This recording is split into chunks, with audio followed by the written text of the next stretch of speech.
was really looking forward to getting this one particular song, and turns out not on the album. The single is This Charming Man.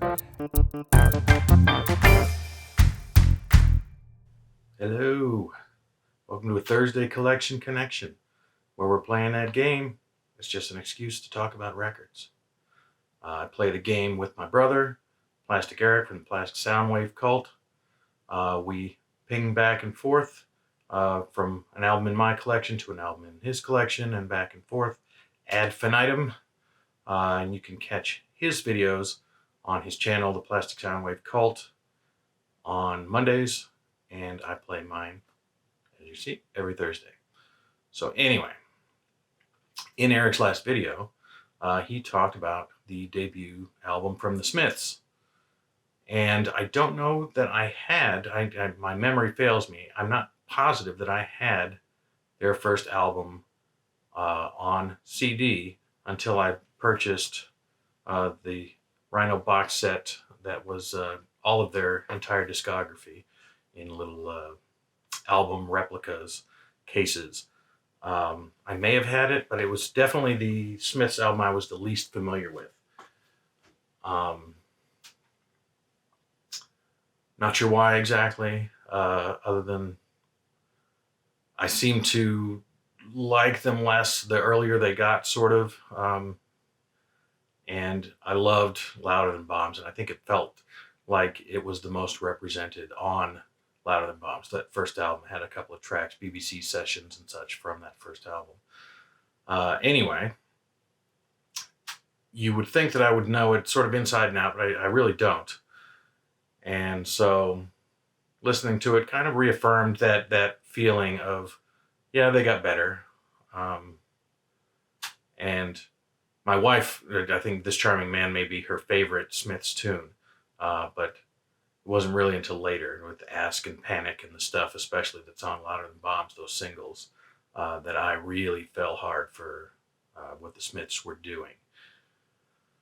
And you would think that it would be easy to connect it to something. Certainly, if I had Sticky Fingers by the Rolling Stones is the other album cover that features more famously, I would say, than the Smiths' debut, Joe D'Alessandro. His crotch, I guess if you could pile up the Smiths cover and Sticky Fingers covers like that and have that much more of an entire version of Joe D'Alessandro on it. But I don't have Sticky Fingers. And so when I started to actually look up, I couldn't think of anything off the top of my head to connect it with. And so when I started to look into the album, strangely, now I'm wondering if I already held up my choice while I was doing the other thing. Anyway, I found out something I didn't know, which was that Paul Carrack is credited as a contributor of keyboards to the first Smiths album. I had no idea. Paul Carrack is a name you might not know, but you've almost certainly heard him sing. He's had a very strange journeyman kind of career. He sang the lead on Squeeze's Tempted, even though he wasn't really the lead singer of Squeeze, and may have only been involved with them for the one album. He was potentially a member in Roxy Music. He's certainly credited, but I couldn't tell for sure if he just came in as a studio musician or if he was actually at some point a member of Roxy Music. All of this is news to me. And he also sang lead on Mike and the Mechanics' The Living Years. Again, not solely the lead singer. The other big Mike and the Mechanics hit, that All I Need Is a Miracle, had a different lead singer, Paul Young, not that Paul Young, different guy named Paul Young. And so he certainly popped up, or you may know him from one of the few things that notably was released under his own name, the single Don't Shed a Tear from 1987. May not ring a bell, but if you heard it, if you were around in that time, you would probably recognize it. So anyway, Paul Carrack has had this bizarre career, and so I looked at other albums where he was brought in as a musician.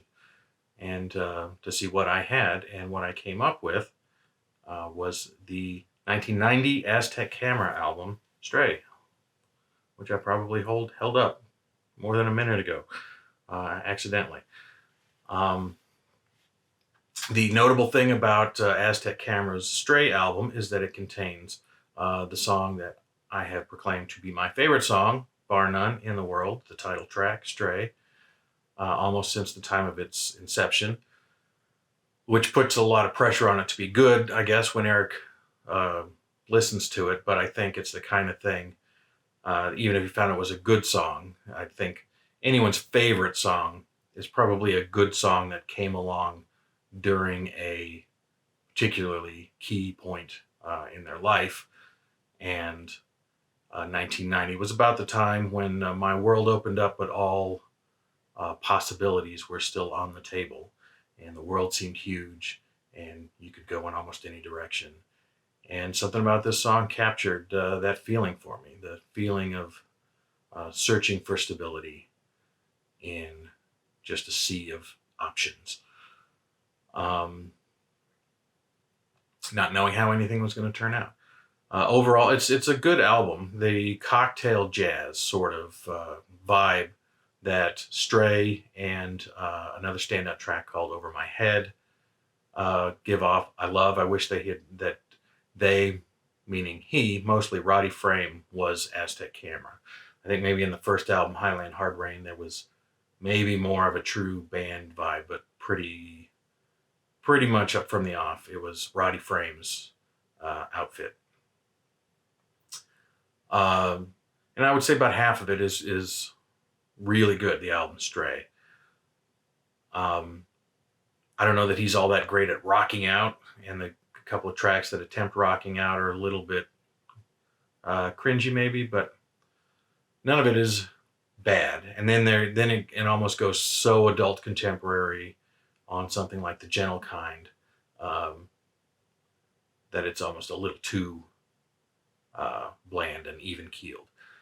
But I certainly wouldn't describe the other slower songs, gentle songs, the ones that don't have the word gentle in the title, as bland.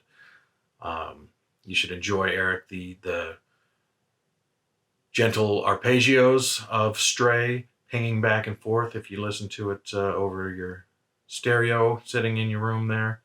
That the bouncing back and forth of the arpeggios, I think, really gives it something as well. And the piano is just impeccable in that song.